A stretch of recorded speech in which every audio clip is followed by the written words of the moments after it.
శ్రవణ్ మీరు చెప్పండి. ఒకప్పుడు మనం స్వయం ఉపాధి గురించి మాట్లాడుకునే వాళ్ళం, స్వయం సమృద్ధి గురించి మాట్లాడుకునే వాళ్ళం, అలాగే మన చిన్న తరహా పరిశ్రమ గురించి మాట్లాడుకునే వాళ్ళం. ఇప్పుడున్న పరిస్థితుల్లో ఈ కార్పొరేట్ ప్రపంచ కార్పొరేట్ అయిపోయింది. కానీ భారతదేశం లాంటి వ్యవసాయ ఆధారిత దేశంలో పరిస్థితులు దానికి అనుకూలంగా ఉన్నాయని మీరు అనుకుంటున్నారా? ఇప్పుడు ప్రభుత్వ అధినేతలు ఏం చేస్తే ఇప్పుడు ఆ విధంగా భారతదేశపు వెన్నుముకైన వ్యవసాయాన్ని కాపాడుకోవడం లేదా గ్రామీణ పరిశ్రమల్ని గ్రామీణ అభివృద్ధిని కాపాడుకోవడం సాధ్యమవుతుంది మీరు అనుకుంటున్నారు? మీరు భారతీయ జనతా పార్టీ నుంచి రిప్రజెంట్ చేస్తున్నారు. అసలు మీ పార్టీ పాలసీస్ ఏంటి? శ్రవణ్ రెండు పంపించారు కదా.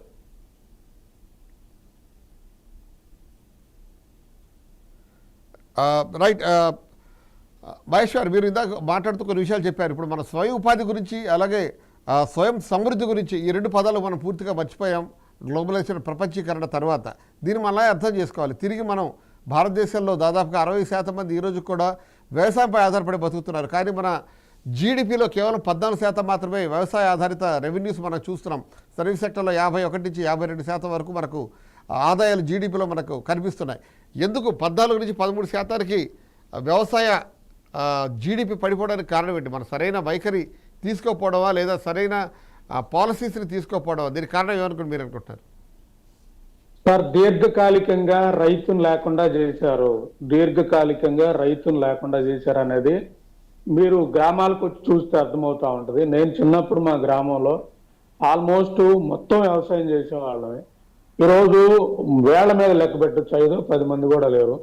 అంటే మా గ్రామానికి అవసరమైన అన్ని రైస్ కానీ అన్ని కూడా బయట తెచ్చుకుంటున్నంటే over a period of time ఈ రైతు అంతా కూడా లాభసాటి లేకపోవటం వల్ల ఇబ్బంది అవటం వల్ల పొలం కౌలు వదిలేసే పరిస్థితి వచ్చినప్పుడు ల్యాండ్ బ్యాంక్ ఎస్టాబ్లిష్ చేసేయాలన్న ఆలోచనే మెయిన్.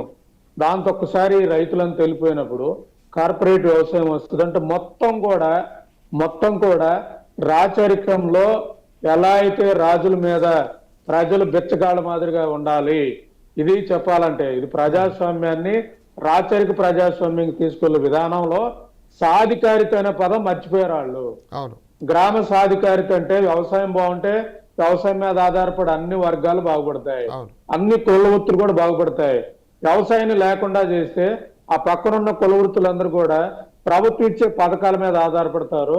నెలకు 3,000-4,000 లేదా వాళ్ళకి బియ్యం ఇచ్చేసి వాళ్ళకి చదువు లేకుండా వాళ్ళని అలాగే ఉంచి రెండో వైపు మద్యం దాపేసి దారుణంగా తయారైంది. ముఖ్యంగా నేను కాంగ్రెస్ పార్టీని పొగడతానని కాదు, కానీ ఒకప్పుడు కాంగ్రెస్ పార్టీ 2014 వరకు వాళ్ళు చేసిన విధానం జనరల్ గా ఇంకో పంచవర్ష ప్రణాళికలు పెట్టుకొని పావర్టీని లీవ్ తీసుకోవడం లేదా గ్రామాల్లో కొద్దిగా చేసుకోవడం వర్కౌట్ చాలా చేసిన దాన్ని 2014 నుంచి కన్సల్టెంట్ రాజకీయాలతో ఏం చేస్తే డైరెక్ట్ బెనిఫిట్ ట్రాన్స్ఫర్ కింద అది యుఎస్ లాంటి కంట్రీలు డెవలప్డ్ కంట్రీలో పనిచేస్తుంది. ఇక్కడ ప్రాథమిక అవసరాలు లేవు, విద్యకి ఫెసిలిటీస్ లేవు, వైద్యానికి లేవు, వీటికేటి లేకుండా తలా 10 రూపాయలు పనిచేసి బెచ్చగాళం చేశారు అన్ని ప్రభుత్వాలు కూడా. ఇంకా ఇప్పుడు అదే కాంగ్రెస్ గ్యారెంటీలు కాంగ్రెస్ కూడా వచ్చిందంటే టోటల్ వ్యవస్థ అంతా ఒకేలా వెళ్ళిపోయింది. ఇది సాధికారిత అనే పదం మనం మాట్లాడుకోవడం కన్నా కూడా అసలు దాన్ని లేకుండా చేశారు అనేది మాలాంటి వాళ్ళు సామాన్యులని అసెంబ్లీకి వెళ్ళాలి